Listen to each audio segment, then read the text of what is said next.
Gotmar police वाल्यांवर दगडते. नमस्कार, जय Shriram. Police वाल्यांवर Gotmar करून राहिले. काय आहे, आमच्या गाड्या आहे, आमच्या घरात गल्ली. संख्या बघा, यांची संख्या बघा, संख्या बघा. नमस्कार, मैं मेघा हिंदुस्तानी स्वागत करती हूँ आपका देश नीति पर। महाराष्ट्र के नागपुर में सोमवार शाम को हुई हिंसा अब समाप्त हो गई है, लेकिन पुलिस ने कर्फ्यू लगा दिया है। कर्फ्यू लगाने के पीछे की वजह क्या है और कैसे महाराष्ट्र के नागपुर, जो 300 साल पहले से स्थापित एक शांतिपूर्ण शहर के रूप में जाना जाता था, आज आगजनी में जूझ रहा है और नफरत का शिकार बन गया है। आज इस वीडियो में तमाम पहलुओं पर चर्चा करेंगे कि कैसे औरंगजेब के मुद्दे पर अब राजनीति इतनी तेज हो गई है कि मानवता को शर्मसार किया जा रहा है। सबसे पहले आपको बताते हैं ये घटना कब हुई, कैसे हुई और इसको लेकर अब क्या खबर निकल कर आ रही है। सबसे पहले आपको बता दें कि महाराष्ट्र के नागपुर में सोमवार शाम को और रात को हिंसा भड़की थी। कहा जा रहा है कि विश्व हिंदू परिषद और बजरंग दल ने औरंगजेब के मुद्दे पर औरंगजेब का कब्र जो है वो छत्रपति संभाजी नगर में स्थित है और उसे हटाने को लेकर मांग काफी तेज की गई थी।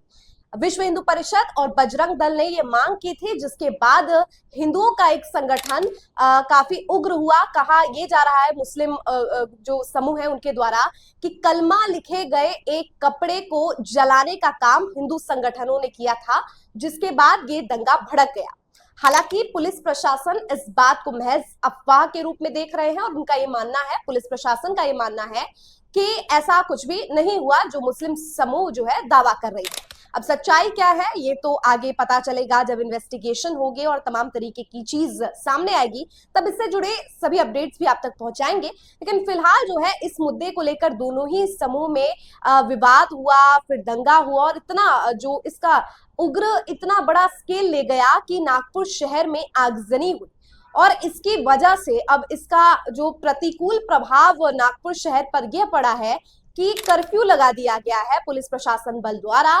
कहा गया है कि चिकित्सा के अतिरिक्त किसी भी तरीके से आप जो है बाहर नहीं निकल सकते। अगर आपको मेडिकल इमरजेंसी है तो उसी हालत में आप बाहर निकल सकते हैं। इसके अलावा कोई भी इमरजेंसी है या किसी भी तरीके की बात है तो लोगों को बाहर निकलने से निषेध कर दिया गया है। यानी पूरी तरीके से नागपुर शहर अब कर्फ्यू की चपेट में है और ऐसे में लोगों को बाहर न जाने की सलाह भी दी गई है और जो निकलेंगे उन पर कार्रवाई भी की जाएगी। इसको लेकर कांग्रेस ने सरकार को घेरने का काम किया है। कांग्रेस के प्रवक्ता पवन खेड़ा ने सवाल किए हैं कि नागपुर 300 साल से बसा हुआ एक शांतिपूर्ण शहर के रूप में देखा जाता है। आखिर ऐसा क्या हुआ कि नागपुर की शांति को भंग किया गया है और कैसे औरंगजेब के मुद्दे को लेकर अब राजनीतिक प्रयास दक्षिण पंथों द्वारा किया जा रहा है। आपको बता दें ये पूरा मामला जो है एक मूवी के रिलीज से रिलेटेड भी देखा जा सकता है।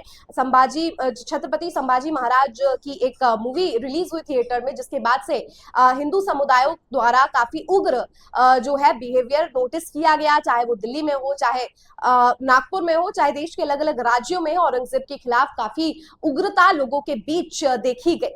और कहा यह जाने लगा कि ऐसा माना भी जाता है दक्षिण पंथों के द्वारा कि औरंगजेब काफी कट्टर रहे हैं और औरंगजेब ने हिंदू मंदिर तोड़ने का काम किया है और धार्मिक उन्माद फैलाने का काम किया है और हिंदुओं के खिलाफ इनकी खासा रणनीति रही है। हालांकि इतिहासकारों का माने तो वो कहते हैं कि मंदिर को तोड़ना राजनीतिक जो कारण है उससे किया गया है, ना कि धार्मिक कारणों के तहत किया गया है। तो ये विवाद भी काफी इनफेमस है, काफी चर्चित है कि आखिर औरंगजेब ने हिंदू के मंदिर तोड़े या नहीं तोड़े और तोड़े तो क्या राजनीतिक कारणों से तोड़े या धार्मिक उन्माद फैलाने के मकसद से तोड़ा। तो इस विवाद पर भी अब काफी तूल है, काफी चर्चा हो रही है टीवी स्टूडियो डिबेट्स में। बस इसी बात पर चर्चा है कि औरंगजेब किस प्रकार का शासक था और वो कितना क्रूर था। और इसी मुद्दे पर देश के अलग अलग कोनों में इस प्रकार की हिंसा भी देखने को मिल रही है, लेकिन नागपुर में जो हिंसा देखने को मिली है ये काफी गंभीर रूप ले चुकी है। और इसको लेकर कांग्रेस के पवन खेड़ा ने जो सवाल किए हैं वो भी अपने आप में महत्वपूर्ण है कि आखिर इतने शांतिपूर्ण शहर में इस प्रकार की वारदात कैसे हो जाती है। क्या औरंगजेब के मुद्दे को राजनीतिक टच देने का काम किया जा रहा है? क्या धर्म के नाम पर राजनीतिक रोटियां सेकने का काम किया जा रहा है? ये भी सवाल के घेरों में। इसके अलावा मुख्यमंत्री देवेंद्र फडणवीस और पुलिस प्रशासन, साथ ही केंद्रीय मंत्री नितिन गडकरी से भी इस विषय पर चर्चा की गई है या उनकी भी प्रतिक्रिया जो है सोशल मीडिया के जरिए सामने आई है। नितिन गडकरी, देवेंद्र फडणवीस सबने कहा है कि इस मामले पर गंभीरता से जो है चर्चा की जा रही है, कदम उठाए जा रहे हैं और लोगों को अफवाहों से बचने की सलाह भी मंत्रियों द्वारा, भाजपा के मंत्रियों द्वारा दिए जा रहे हैं। लेकिन केवल इतना काफी नहीं है, सवाल बहुत से हैं। ये तो टू द पॉइंट मैंने आपको खबर बता दी कि क्या क्या घटनाक्रम हुआ है।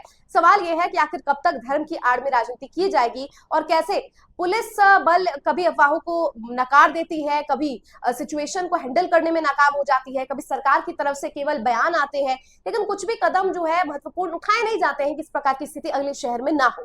क्योंकि एक शहर में अगर इस प्रकार की चीज होती है तो बाकी शहर में जो है सुनिश्चित किया जा सकता है कि शांतिपूर्ण माहौल को स्थापित किया जाए। खैर, इस मामले में अभी इतनी ही जानकारी उपलब्ध है। आगे जैसी जो जानकारी होगी हम आप तक पहुंचाएंगे। फिलहाल मुझे दीजिए इजाजत। देखते रहिए देश नीति। धन्यवाद।